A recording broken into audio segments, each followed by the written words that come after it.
ఇటీవల తెలంగాణ రాష్ట్ర కేబినెట్ సమావేశంలో కొత్త రేషన్ కార్డులు ఇవ్వాలని చెప్పి కేబినెట్ నిర్ణయం తీసుకోవడం అనేది జరిగింది. ఈ మేరకు అర్హులైన వారికి కొత్త రేషన్ కార్డుల మంజూరు ప్రక్రియ అనేది త్వరలో మొదలు కానుంది. ఆధార్ కార్డు లాగే రేషన్ కార్డు కూడా చాలా ముఖ్యమైన డాక్యుమెంట్. ఏ ప్రభుత్వ పథకానికి సంబంధించి అర్హత పొందాలన్నా రేషన్ కార్డు అనేది చాలా ముఖ్యమైనది. ఈ రేషన్ కార్డు ఉన్న వారికే అన్ని ప్రభుత్వ పథకాలకు సంబంధించి సబ్సిడీలు కావచ్చు, ఉచిత పథకాలు కావచ్చు, రేషన్ బియ్యం కావచ్చు, అలాగే స్కాలర్షిప్లు కావచ్చు, చాలా వరకు బెనిఫిట్లు అయితే ఈ రేషన్ కార్డు ద్వారానే పేద వర్గాల వారికి అయితే అందుతాయి. కనుక రేషన్ కార్డు అనేది చాలా ముఖ్యమైనది ప్రస్తుత రోజుల్లో. ఈ రేషన్ కార్డుకు సంబంధించి త్వరలోనే అధికారులు ఎంక్వైరీ చేయనున్నట్టు, ఎవరైతే ప్రజాపాలనలో రేషన్ కార్డు కోసం దరఖాస్తు చేసుకున్నారో అలాంటి వారిని త్వరలోనే వారి ఇంటికి అధికారులు విజిట్ చేసి వారి యొక్క అప్లికేషన్ పరిశీలించి అర్హులు అనర్హులు తేల్చి అర్హులైన వారికి రేషన్ కార్డు ఇవ్వనున్నట్టుగా అయితే మనకు తెలుస్తుంది. ఈ మేరకు ఎవరు అర్హులు ఎవరు అనర్హులు, ఈ రేషన్ కార్డు ప్రక్రియని ఏ విధంగా అధికారులు చేపట్టబోతున్నారు తదితర పూర్తి విషయాలను మనం ఈ వీడియో ద్వారా తెలుసుకుందాము. నమస్కారం, నా పేరు Pavan Kumar. Welcome to Pavan talks Telugu channel.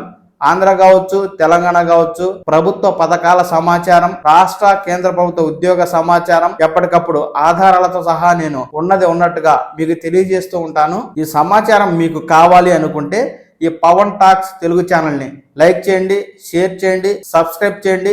ఎప్పటికప్పుడు తాజా సమాచారాన్ని తెలుసుకోండి. ఇక విషయంలోకి వెళ్తే, రాష్ట్రంలో 20 లక్షల మంది కొత్త రేషన్ కార్డు కోసం దరఖాస్తు చేసుకుని కొత్త రేషన్ కార్డు కోసం అయితే ఎదురు చూస్తూ ఉన్నారు. ఇప్పటికే 6 గ్యారెంటీల్లో 5 గ్యారెంటీలను ప్రభుత్వం అమలు చేస్తూ ఉండగా ఈ 5 గ్యారెంటీలకైతే ఈ రేషన్ కార్డు లేని వారు అర్హులై ఉండి కొత్త రేషన్ కార్డు కోసం దరఖాస్తు చేసుకున్న వారైతే దూరం అవడం అనేది జరిగింది.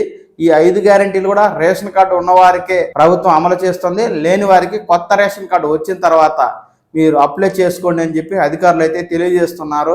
రాష్ట్రంలో ఇప్పటికే 90 లక్షల రేషన్ కార్డు దారులు ఉండగా తాజాగా ప్రజాపాలన కార్యక్రమంలో దాదాపు 20 లక్షల మంది కొత్త రేషన్ కార్డుల కోసం అయితే దరఖాస్తు చేసుకుని రేషన్ కార్డుల కోసం ఎదురు చూస్తూ ఉన్నారు. ఇలాంటి వారికి తెలంగాణ ప్రభుత్వం అయితే తాజాగా తీపి కబురు అందించడం జరిగింది. రాష్ట్ర కేబినెట్ లో కొత్త రేషన్ కార్డుల కోసం ఆమోదం తెలపడం జరిగింది. అయితే ఎవరికి పడితే వారికి రేషన్ కార్డులు ఇవ్వమని, అర్హులైన వారికి మాత్రమే కొత్త రేషన్ కార్డులు అందజేస్తాం అంటూ మంత్రివర్గం అయితే తెలియజేయడం జరిగింది.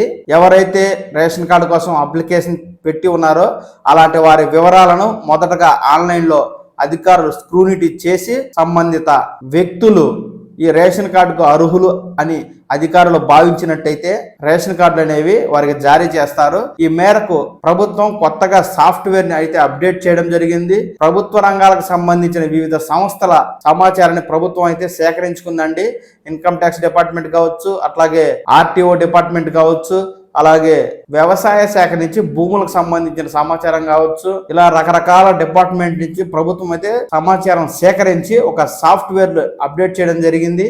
ఎవరైతే దరఖాస్తుదారులు చేసుకుంటారో అలాంటి వారి ఆధార్ నెంబర్ ని ఆ స్క్రూనిటీ చేసే క్రమంలో అధికారులు అయితే మొబైల్ యాప్ లో ఎంటర్ చేసి వారు సెర్చ్ చేయనున్నారు. దరఖాస్తుదారుడికి సంబంధించిన వివరాలన్నీ ఏవైనా ఆన్లైన్ లో ఉంటే అక్కడ డిస్ప్లే అవుతాయి. ఆ డిస్ప్లే అయిన దాని ప్రకారం వీరు అర్హులు అనర్హులు అని అధికారులు అయితే వేరు చేయనున్నారు. అర్హులైతే రేషన్ కార్డు ఇవ్వనున్నారు. ఈ మేరకు అర్హులు ఎవరు అనే దానిపై పూర్తి సమాచారాన్ని మనం ఇప్పుడు తెలుసుకుందాము. ఇటీవల ప్రజాపాలన కార్యక్రమంలో వచ్చిన దరఖాస్తులన్నింటినీ రేషన్ కార్డు దరఖాస్తులను సేకరించి వాటికి ఒక నెంబరింగ్ అనేది ఇవ్వడం జరిగింది. ఆ వివరాలు ఆయా సంబంధిత మండలాల వారీగా ఎంఆర్ఓ గారి దగ్గరికి అయితే వెళ్తాయి. ఎంఆర్ఓ గారు ఆ వివరాలను సివిల్ సప్లై అధికారులకు అయితే ఇస్తారు. ఈ మొత్తం ప్రక్రియను జిల్లా కలెక్టర్ గారి పర్యవేక్షణలో అయితే జరుగుతుంది. ఈ రేషన్ కార్డు వెరిఫికేషన్ లో ఎక్కడ తేడా వచ్చినా ఆ పూర్తి బాధ్యత మొత్తం ఆ వెరిఫికేషన్ అధికారి మీదే ఉంటుంది. వారే పూర్తి జవాబుదారీగా ఉండాల్సి ఉంటుంది. ఎవరైతే అర్హుల ఇంటికి విజిట్ చేసినప్పుడు వారు నిజమైన అర్హులేనని చెప్పి వారైతే ఎంక్వైరీ చేయాలి. దానికి సంబంధించిన వివరాలను కూడా సేకరించాల్సి ఉంటుంది. ఈ మేరకు ఎంక్వైరీ చేసే అధికారి ఎవరైతే దరఖాస్తుదారు ఇంటికి విజిట్ చేస్తారో వారి ఇంటికి విజిట్ చేసినట్టు ఆ యొక్క అప్లికేషన్ సమయము, తేదీ, దాంతోపాటు పూర్తి వివరాలను కూడా అధికారి రాయాల్సి ఉంటుంది. రేషన్ కార్డు దరఖాస్తుదారుడి పూర్తి స్థితిగతిని ఆ అధికారి అంచనా వేయాల్సి ఉంటుంది. పూర్తి వివరాలను పరిశీలించిన తర్వాత ఆ దరఖాస్తుదారుడు అర్హుడా అనర్హుడా అనే విషయంపై అధికారి ఒక అంచనాకైతే రావాల్సి ఉంటుంది. దరఖాస్తుదారుడు అందించిన సమాచారంలో ఏదైనా బోగస్ అని తేలితే కనుక ఆ అప్లికేషన్ అక్కడికక్కడికి ఇప్పటికే తిరస్కరించడం అనేది జరుగుతుంది. తెల్ల రేషన్ కార్డుకి అర్హులు ఎవరంటే దరఖాస్తుదారుడు తెలంగాణ రాష్ట్రానికి చెందిన వారే ఉండాలి. అంటే ఇతర రాష్ట్రాల నుంచి ఎప్పుడూ ఇక్కడ వచ్చి సెటిల్ అయిన వారు ఉన్నారు, కానీ వారి ఆధార్ కార్డులో ఇక్కడ తెలంగాణ రాష్ట్రానికి సంబంధించి అడ్రస్ ఉండాలి. అలాగే ప్రజాపాలన కార్యక్రమంలో అప్లై చేసుకుని ఉండాలి. ఒకవేళ మీ సేవలు అప్లై చేసుకున్నా పర్వాలేదు. గ్రామీణ ప్రాంతాల్లో నివసించే వారైతే వారి సంవత్సర ఆదాయం 1,50,000 రూపాయల లోపు ఉండాలి. అలాగే మున్సిపాలిటీలు, కార్పొరేషన్లో నివసించేటువంటి నివాసితులు అయితే గనక ఈ రేషన్ కార్డు అప్లికేషన్ దరఖాస్తుదారుడి ఆదాయం అనేది 2 లక్షల రూపాయల లోపు అయితే ఈ ఆదాయం కలిగి ఉండాలి. అలాగే భూములు ఉన్నవారు 3.5 ఎకరాల లోపు పంట భూములు ఉండాలి, లేదా 7.5 ఎకరాల లోపు బీడు భూమి కలిగి ఉండాలి. తాజా నిబంధనల ప్రకారం రాష్ట్ర ప్రభుత్వం నెలకు 10,000 రూపాయల ఆదాయం ఉన్న వారిని మాత్రమే అర్హులు అని చెప్పి తేల్చి చెప్తుంది. ఇలా ఉన్న వారిని మాత్రమే రేషన్ కార్డుకు అర్హులు అని చెప్పి ప్రభుత్వం అయితే తెలియజేస్తుందండి. ఇక ఇప్పటికే రేషన్ కార్డు ఉన్నవారు కావచ్చు, కొత్తగా దరఖాస్తు చేసుకున్న వారు కావచ్చు, ఇప్పుడు నేను చెప్పబోయే అర్హతలు ఉన్నట్టయితే వీరు రేషన్ కార్డుకు అనర్హులండి. త్వరలోనే ప్రభుత్వం ఈ రేషన్ కార్డుకు సంబంధించి బోగస్ కార్డులను ఏరివేస్తున్నట్టు వార్తలు అయితే వస్తున్నాయి. అలాగే కొత్తగా దరఖాస్తు చేసుకున్న వారికి కూడా ఇప్పుడు నేను చెప్పబోయే అర్హతలు ఉన్నట్టయితే వారి రేషన్ కార్డు అప్లికేషన్ అయితే తిరస్కరించబడుతుంది.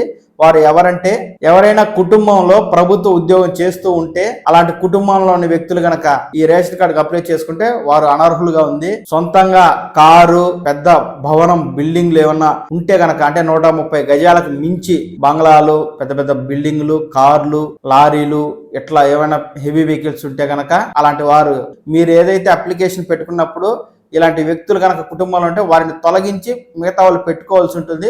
ఒకవేళ ఇలా కార్లు, పెద్ద పెద్ద భవనాలు, ఎక్కువగా కరెంటు మీటర్లు, ఎక్కువగా ఇంటి ట్యాక్స్ కడుతున్న వారు పెట్టుకుంటే వారు అనర్హులుగా అవుతారు. ఈ రేషన్ కార్డు అప్లికేషన్ అనేది తిరస్కరించబడుతుంది. అలాగే GST కట్టేవారు, సేల్స్ ట్యాక్స్ కట్టేవారు, ఇన్కమ్ ట్యాక్స్ కట్టేవారు, కుటుంబంలో ఎవరైనా డాక్టర్లు కానీ, ఇంజనీర్లు కానీ, సాఫ్ట్వేర్ ఉద్యోగులు కానీ ఉంటే అలాంటి వారైతే అనర్హులండి. తెలంగాణ రాష్ట్ర ప్రభుత్వం పూర్తిగా నిరుపేదలుగా ఉన్న వారిని మాత్రమే గుర్తించి కొత్త రేషన్ కార్డు ఇవ్వాలని చెప్పి నిర్ణయించడం జరిగింది. అలాగే ఎవరైతే 6 గ్యారెంటీ పథకాలను పొందలేదో అలాంటి వారు ఈ కొత్త రేషన్ కార్డు వచ్చిన వెంటనే ప్రతి 4 నెలలకు ఒకసారి ప్రజాపాలన కార్యక్రమం నిర్వహిస్తామని ప్రభుత్వం అయితే తెలియజేసింది. ఈ ప్రజాపాలన కార్యక్రమంలో రేషన్ కార్డు వచ్చిన వారు ఈ 6 గ్యారెంటీ పథకాలకైతే అప్లై చేసుకుంటే వారికి తరువాత ప్రభుత్వం ఈ 6 గ్యారెంటీ పథకాలను అయితే అమలు చేస్తుంది అని చెప్పి అధికారులు తెలియజేస్తున్నారండి. కనుక మీ ఇంటికి ఎవరైతే సివిల్ సప్లై అధికారి విచారణకు వస్తారో వారు వచ్చినప్పుడు వారు అడిగినటువంటి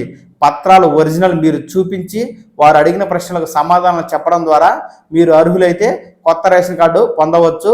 ఈ మేరకు అర్హతలు, అనర్హతలు తెలుసుకున్నారు కదా. త్వరలోనే అర్హులైన వారికి కొత్త రేషన్ కార్డులు అయితే రానున్నాయి. ఈ తెలంగాణ ప్రభుత్వానికి సంబంధించి 6 గ్యారెంటీ పథకాలు కావచ్చు, రేషన్ కార్డు సమాచారం కావచ్చు, పెన్షన్ సమాచారం కావచ్చు, ఎప్పటికప్పుడు తాజా సమాచారాన్ని తెలుసుకోవాలి అనుకుంటే ఈ పవన్ టాక్స్ తెలుగు ఛానల్ని లైక్ చేయండి, షేర్ చేయండి, సబ్స్క్రైబ్ చేయండి. ఎప్పటికప్పుడు తాజా సమాచారాన్ని తెలుసుకోండి.